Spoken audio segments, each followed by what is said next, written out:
Nausicaa, how are you faring, shipmates? I hope you're all clinging on and you're fully lashed down to the decks and rowing as furiously as time and energy and willpower will permit. I hope we haven't lost too many people overboard, because I think this is a book worth sticking with. So we're on Nausicaa now, and this chapter, I think, after the rough seas that we've had in recent weeks, this chapter is really pretty straightforward. There's not much confusion arises from the events within this chapter, I don't think, which is a bit of light relief, I guess, in a book that can be quite stodgy at times and hard to get through. So we're on the beach. We're back on the beach, and we're with three girls this time. And I think somebody in the book club had said, it's interesting, we've not really had too much of a female perspective so far in Ulysses, apart from through Molly. And the character of Molly is we really do see her through the eyes of Bloom rather than through herself. So it's nice to see these lasses on the beach. So we've got Sissy Caffrey, and we've got Gertie McDowell, and we have Edie Boardman, and they're three girls, all friends, and they're on the beach, and they've taken some children along with them to play on the beach, and they're looking after the kids for the day. And the kids are playing football, and we've got really great cinematic scenes on the beach where the kids are arguing over football. I love the way, the style in which Joyce chooses to describe it. So he takes quite a grave, sort of almost news reporter style, a serious style, to describe an argument over a sandcastle, which takes part at the beginning of the chapter.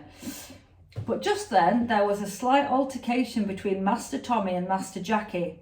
Boys will be boys, and our twins were no exception to this golden rule.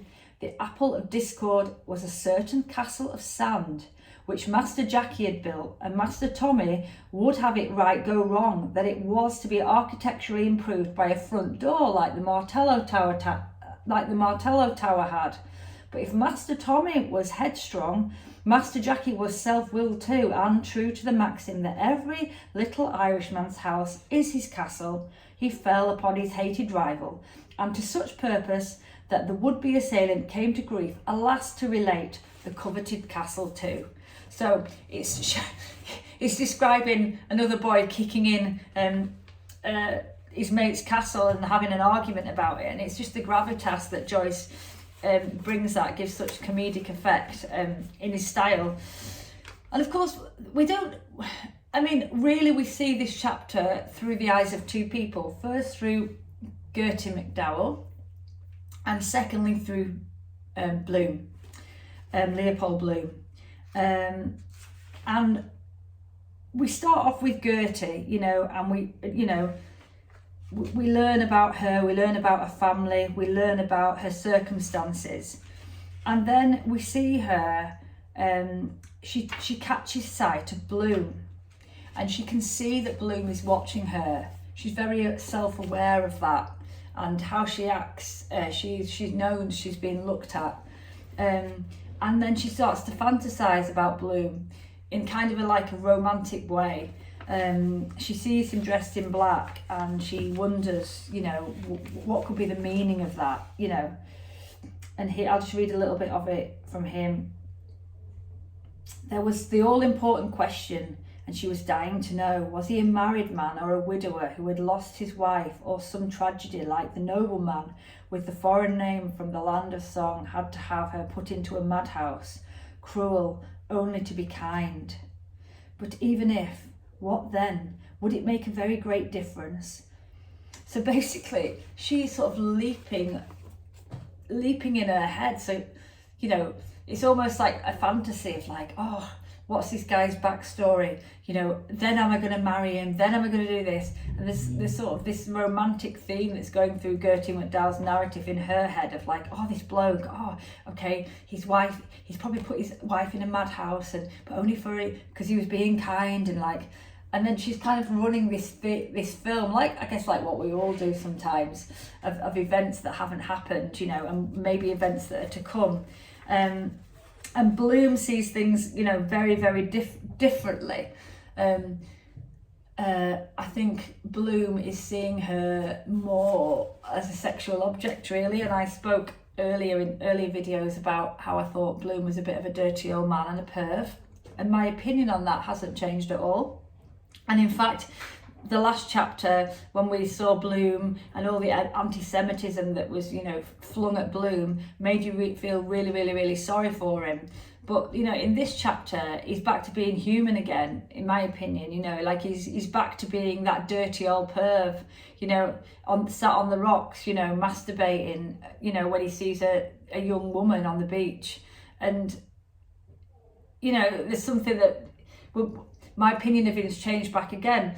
Now, I don't know whether Joyce did that intentionally to make people feel sorry for him and then humanise him again, or whether it's just me from a female perspective that I think that men masturbating in public when they're looking at young girls on the beach is something that it is pretty off and you shouldn't do it, and it's not all right, but I don't know, or whether it's just his human quality and Joyce just saw that as that's just what men do, because that's just men being men. I don't know, but I'd be interested to know what you think.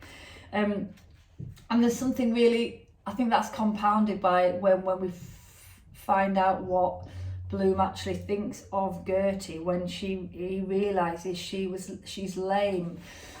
So basically, we're on the beach. The kids have been playing, and the three girls have been looking after them. And then the girls say, "Oh, it's getting late." And one of the kids kicks a football towards Bloom. Bloom kicks it back again, and there we get. That's where kind of this sort of magnetism between Bloom and Gertie starts. And then it gets later and later, and then one of the girls, not Gertie, asks Bloom what the time is. Bloom tells them, they say, "Oh, it's getting late." Then a fireworks show starts.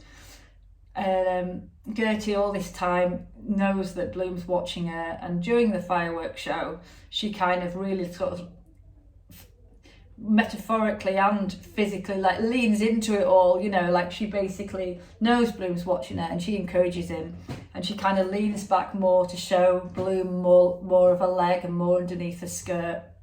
And she's fully aware that he's watching her, and she's fully aware that she's showing her she's doing this and acting in this way. And of course, as I mentioned before, Bloom's masturbating, and you don't really get that from reading it. There's no bit where you think, oh, he's definitely doing this, but you do. There is a part when I think it's, let me just try and find the bit. There is a part when you know that is what he's done. Here we go. Mr. Bloom, with careful hand, recomposed his wet shirt. Oh Lord, that little limping devil begins to feel cold and clammy. After effect not pleasant. Still, you have to get rid of it some way. They don't care. Complimented, perhaps. Go home to nicey bread and milky and say night prayers with the kiddies. Well, aren't they? See her as she is. Spoil all. And for me, that I hated that, for me that, for Bloom to say she was perhaps complimented by it. I mean, I think that as a feminist woman is what we're fighting against, that this horrific behaviour by men, women should almost feel complimented by the fact that he masturbated in public to her. Not at all. And the worst as well is, of course, when Bloom discovers that Gertie is lame. So he's looking at her on the beach, obviously having masturbated, and then she gets up, and we're in the monologue of his mind. Tight boots? No, she's lame. Oh, Mr. Bloom watched her as she limped away. Poor girl. That's why she's left on the shelf and the others did a sprint. Thought something was wrong by the cut of her jib. Jilted beauty. A defect is 10 times worse in a woman, but makes them polite. Glad I didn't know it when she was on show. Glad he's just being so selfish, he's glad that he didn't know when he was masturbating that she was lame, else it would have spoiled it for him. You know, there's something abhorrent about that for me, and it makes me swing back to not liking Bloom.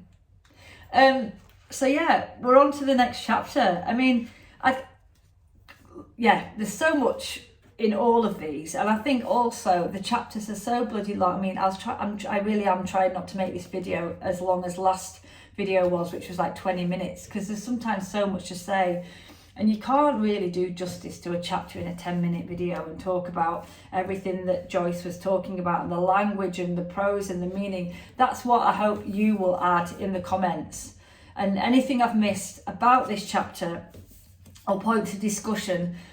You know, this is just a diving board, this video, to just dive off into the sea, and we'll have a little swim for fun around the ship. Yeah, we'll have a little swim and like talk about the chapter in the comments and discuss ideas, because it's really interesting. It's good that I like people chipping in, because it makes you think differently about what you've read, and then we'll get back, climb up the rigging, and we'll get back on board and we'll sail through to the next chapter. So yeah, onwards, crew.